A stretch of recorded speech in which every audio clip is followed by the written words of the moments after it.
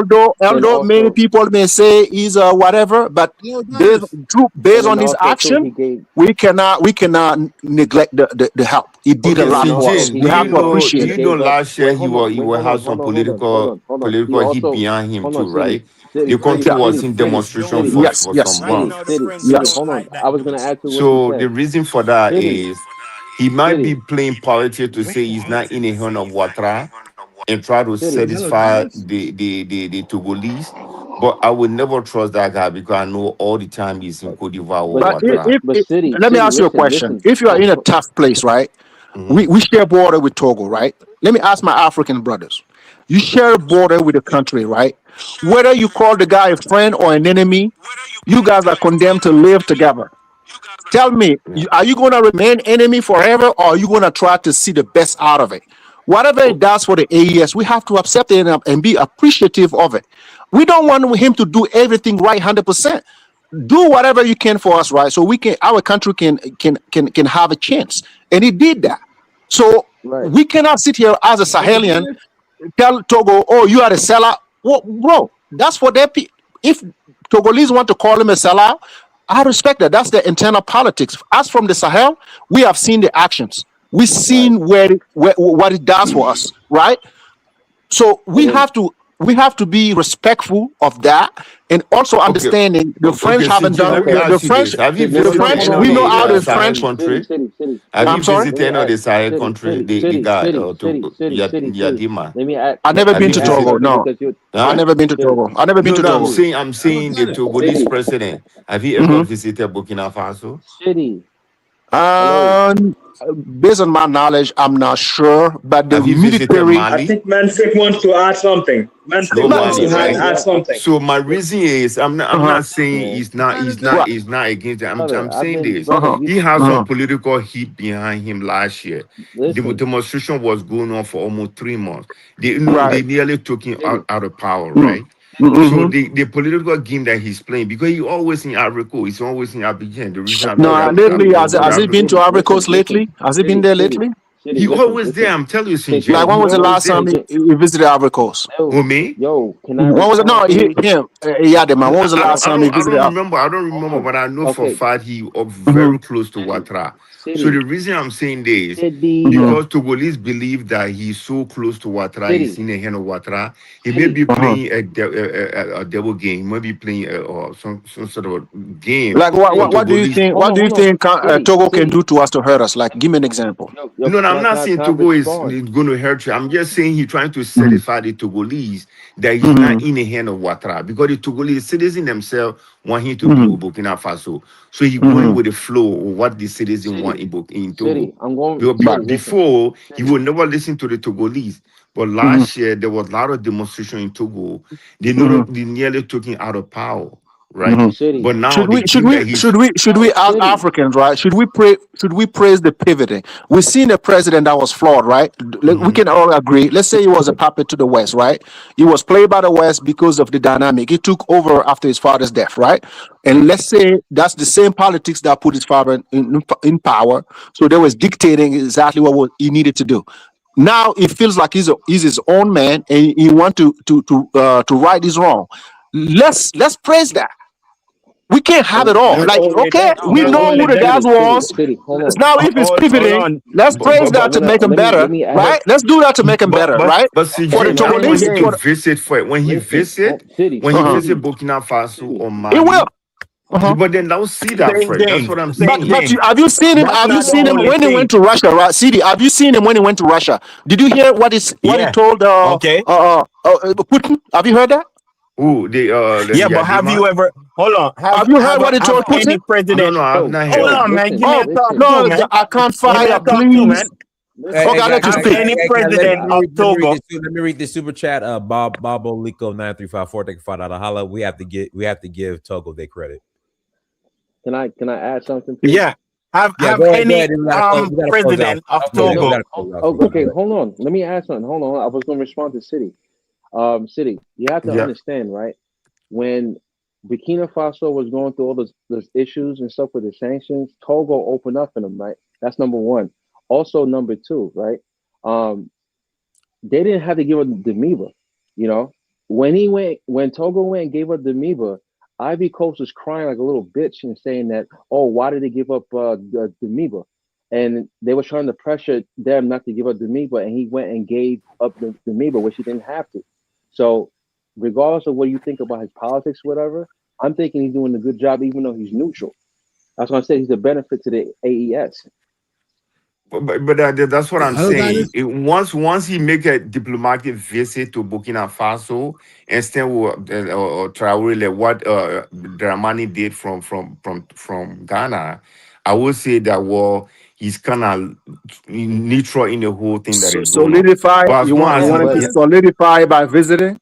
right. Let me pass it to Lewis. I gotta close now. Go ahead, Lewis. Oh my God, man, Donis, if this guy speak, man, allow me to respond, please, please, please, please, Donis, please. If you speak on AES, I would love to respond, please. Okay, that's fine. That's fine. Go ahead, Thank Lewis. Right, I Go ahead, brought the Lewis. short down is because this bitch called St. James called out. Oh, my name, come bro. on, man. Yeah, he called my name. Oh, Lord. Lewis. Dennis, Come on. We he not, called no my name. I'm an No, Ashanti nah, warrior. nah. No, I'm an Ashanti warrior. He called my name. Okay, so I'm here now. Now what, brother? Louis. St. James. No, he called out my name, bro. I'm here. All right, Donis, let me respond respectfully. Hold Let me respond respectfully. First, Hold on, guys. Let Lewis talk. Lewis, don't call him out of his All name. right, Dennis, good night, man. I'm leaving, man. Good night, guys. Lewis, don't call him out of his name. Go ahead, Lewis. Right. You called me out, Mr. James. I'm here. you're not close to me. I can't do nothing to you, bro. I can't do nothing with you. You far from me. You far from me, bro. You far from me, bro. Okay. I call you out too. Bro. I call you out too. Okay. Bro, Say what you got to bro. say. You know what's gonna happen, Lewis? You know what's gonna happen from now on? We're gonna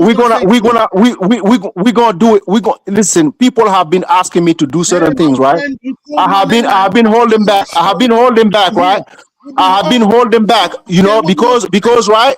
No, because I wanted this unity so bad. I held back.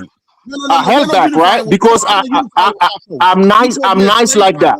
I'm nice like that, right? But lately, what's been happening, right? Bro, no. Listen. You are not a warrior. You are not. You are nothing from. I can't do it tonight. Hey, no, let him speak. Let him speak. We're not doing it tonight. We're not doing it. Lewis, This is what we're gonna do. Lewis, if you want to add something to the topic, you can. But I mean, as far as the going back and forth and all that, I can't do it tonight. So, Lewis, would you like to add something to the topic, Lewis? Oh, we do it another time. So okay, then let it go tonight. Okay, let's go. Okay, all right, everybody. Stop fighting against the Sahel, Louis. Stop fighting against the Sahel. Stop. Everyone, thank you so much for joining. Like, share, subscribe. Until next time, family. Down at Search for Rule. Peace. Danful offers unparalleled, curated, and bespoke tours across Africa for travelers seeking genuine cultural experiences, enriched with magnificent sights, sounds, and flavors found on the continent. Each trip is reliably curated to ensure visitors are gifted with an immersive and authentic adventure. Whether you find yourself strolling along the charming white sand beaches of Sierra Leone, feasting on the mouth-watering delicious foods in Senegal, observing or partaking in various aspects of the Isheshi traditional system Ifa native to Yoruba land, Nigeria, with Danful, you will rediscover a fulfilling sense of kinship to the true heart of the motherland, her communities. Our core values focus on integrity, quality, safety, and sustainability. We are uniquely committed to assisting with the advancement of African infrastructure and promoting African businesses, so both travelers and the communities they visit receive beneficial exchanges. At Danful, we understand the importance of connectivity, and we have created a model which provides bespoke experiences based on your passions or hobbies. With us, expect a long-lasting spiritual bond between you and your destinations. Live, love, Danful, Africa. To learn more, visit danful.africa.